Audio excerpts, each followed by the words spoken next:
দর্শক, শিল্পাঞ্চলের কর্মপরিবেশ সম্পর্কে জানার চেষ্টা করব সহকর্মীদের কাছ থেকে। শুরুতেই যেতে চাই আশুলিয়ায়, সেখানে রয়েছেন আমার সহকর্মী মাহফুজুর রহমান নিপু। সব কারখানা কি সেখানে খোলা রয়েছে এবং আইন শৃঙ্খলা বাহিনীর টহল আপনি কেমন দেখছেন সেখানে? বেশি পাকা টমেটো আর সিক্রেট রেসিপির কম্বিনেশনে তৈরি প্রাণ সসের বস। ইসরাত, আসলে স্বস্তির খবরই রয়েছে আসলে শিল্পাঞ্চলের। আমরা সকাল থেকে আসলে শিল্পাঞ্চলের যে চিত্রটি দেখেছি, যে আসলে শিল্পাঞ্চলের যে অধিকাংশ পোশাক কারখানায় কিন্তু শ্রমিকরা প্রবেশ করেছে। আপনি জানেন যে সকাল 8টা থেকে কিন্তু শ্রমিকরা তাদের কর্মস্থলে যোগ দেন এবং তারা উৎপাদন শুরু করেন। আমরা যে চিত্রটি দেখেছি যে স্বতঃস্ফূর্তভাবেই কিন্তু শ্রমিকরা তাদের স্ব পোশাক কারখানাগুলোতে তারা যোগ দিয়েছেন এবং কাজে শুরু করেছেন। আইন শৃঙ্খলা রক্ষাকারী বাহিনী আমরা দেখেছি যে প্রতিটি কারখানার সামনেই কিন্তু বেশ কঠোর নিরাপত্তায় রয়েছে এবং মোতায়েন রয়েছে বিভিন্ন গুরুত্বপূর্ণ পয়েন্টগুলোতে। এছাড়াও যে মহাসড়ক রয়েছে, সেখানেও কিন্তু আমরা দেখেছি আইন শৃঙ্খলা রক্ষাকারী বাহিনী, র্যাব, পুলিশ, সেনাবাহিনীর সদস্য সহ সবাইকে টহল দিতে কিন্তু আমরা পর্যায়ক্রমে দেখেছি। এছাড়াও আমরা খবর নিয়েছি যে সকল অনির্দিষ্টকালের জন্য পোশাক কারখানা বন্ধ ছিল, সেখানে কিন্তু দুই একটি ছাড়া সকল পোশাক কারখানায় কিন্তু খুলেছে।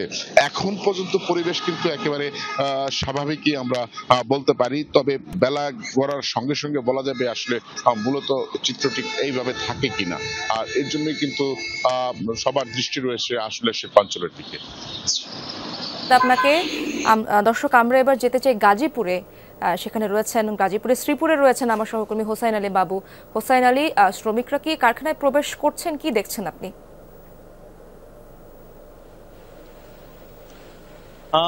ইসরাত, আসলে সকাল থেকেই আমি লক্ষ্য করেছি যে গাজীপুরে যে শিল্প কারখানাগুলো রয়েছে, সবগুলো শিল্প কারখানার শ্রমিকরাই কিন্তু তাদের কর্মস্থলে যোগ দিয়েছেন। আসলে দলে দলে তারা কর্মস্থলে গিয়েছেন।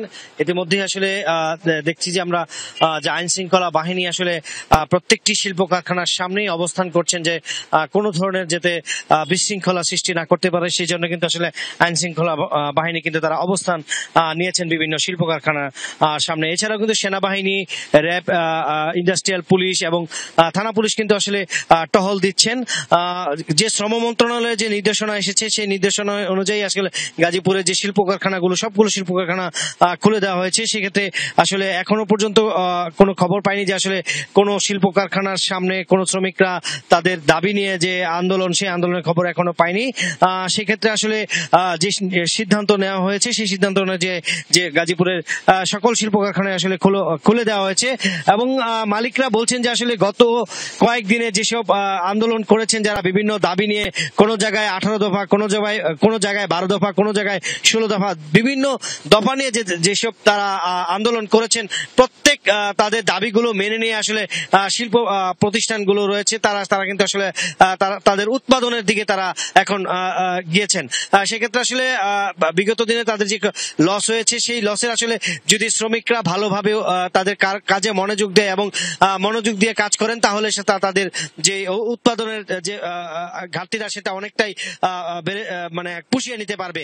এবং তার পাশাপাশি বলছেন যে আসলে নিরাপত্তাটা যদি আসলে জোরদার করা হয়, যেভাবে আসলে নিরাপত্তা দেওয়া হচ্ছে তার চেয়ে বেশি যদি নিরাপত্তা জোরদার করা হয়, তাহলে আসলে শিল্প কারখানার যেসব শ্রমিকরা আসলে কাজ করছেন, আসলে রাস্তাঘাটে বিভিন্ন ধরনের বাধার মুখে পড়তে হয়, সেই বাধা মুখে পড়তে হবে না এবং সেখানে কিন্তু আসলে শ্রমিকরা নির্দ্বিধায় আসলে তারা তাদের কর্মস্থলে আসতে পারবেন। এছাড়াও আসলে যদি বলি, আসলে শিল্প কারখানাকে আসলে যেভাবে আসলে যারা উস্কানি দিয়ে আসলে শিল্প কারখানায় আন্দোলন করছে, এরকম কিন্তু আসলে গাজীপুরে চিহ্নিত করে আসলে 24 জনকে আসলে আটক করা হয়েছে। তাদেরকে আসলে নানাভাবে জিজ্ঞাসাবাদ করা হচ্ছে। সেক্ষেত্রে ধন্যবাদ। বুঝতেই পারছি, দেখছি দলে দলে সবাই কাজে যোগ দিচ্ছেন। আমরা এবার টঙ্গীতে যেতে চাই। আমার সহকর্মী পলাশ প্রধান সেখানে রয়েছেন। পলাশ, কারখানায় শ্রমিক উপস্থিতি কেমন দেখছেন আপনি?